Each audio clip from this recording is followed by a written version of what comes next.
Mic on करो दीदी।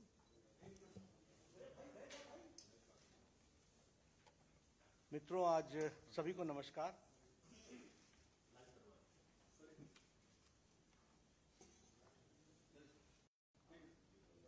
मित्रों, आज भारतीय जनता पार्टी की संसदीय बोर्ड की बैठक आदरणीय प्रधानमंत्री श्री नरेंद्र मोदी जी की उपस्थिति में और सभी संसदीय बोर्ड के सदस्यों के बीच में हमारी आज बैठक हुई।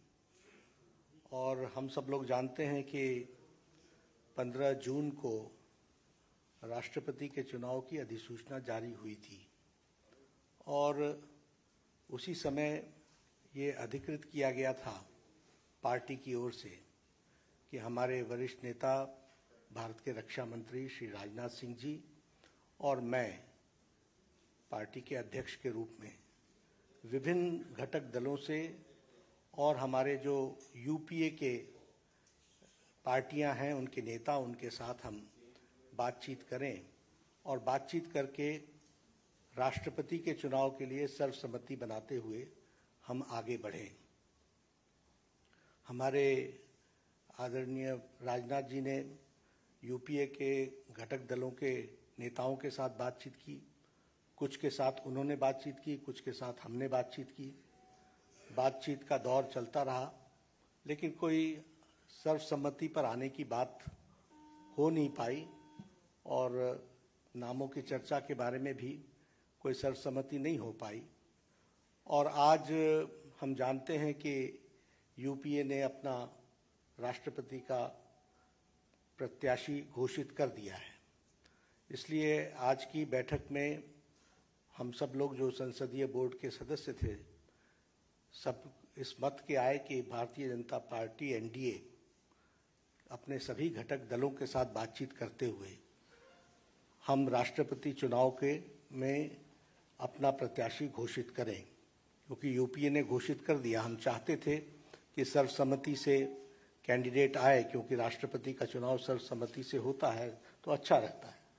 लेकिन इस प्रकार का उन्होंने जब कैंडिडेट घोषित कर दिया तो हम लोगों ने आज बैठक में हमारे अपने एनडीए के घटक के लोगों के साथ बातचीत करते हुए और लगभग 20 नामों पर हमारे यहाँ लंबे दौर की चर्चा हुई और चर्चा में सब लोगों के साथ बातचीत करते हुए एक सर्वसम्मति इस बात पर बनी कि सभी नामों पर चर्चा हुई, विस्तृत चर्चा हुई, लेकिन कुल मिलाकर के ये बात सामने आई कि हमें प्रत्याशी के रूप में कोई पूर्व से ढूंढना चाहिए, भारत के पूर्वी क्षेत्र से ढूंढना चाहिए और हो सके और हमारा प्रयास हो महिला को हमको स्थान देना चाहिए।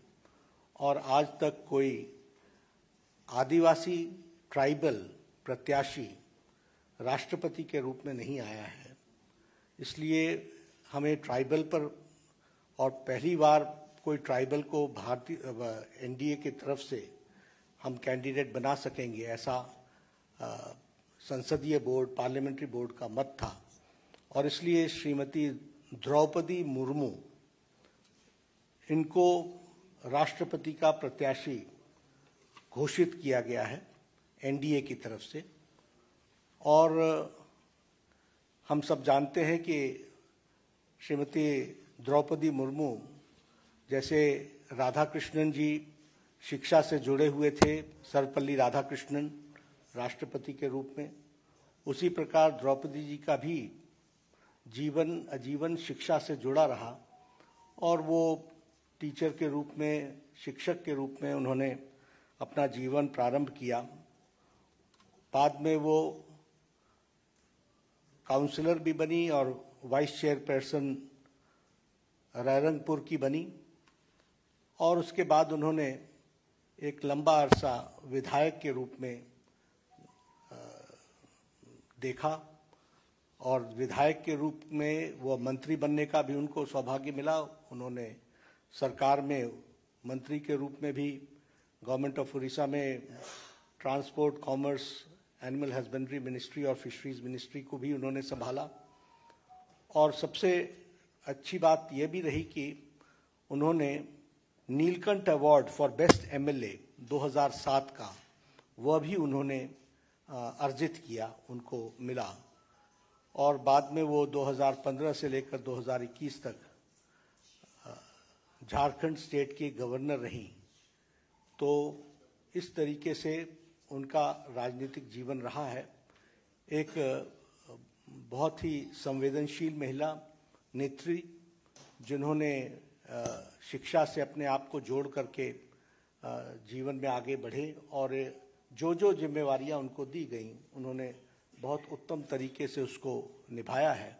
इसलिए एनडीए ने और एनडीए के सभी घटक दलों के साथ बातचीत होते हुए आज संसदीय बोर्ड ने श्रीमती द्रौपदी मुर्मू को अपना राष्ट्रपति के कैंडिडेट के रूप में घोषित किया है।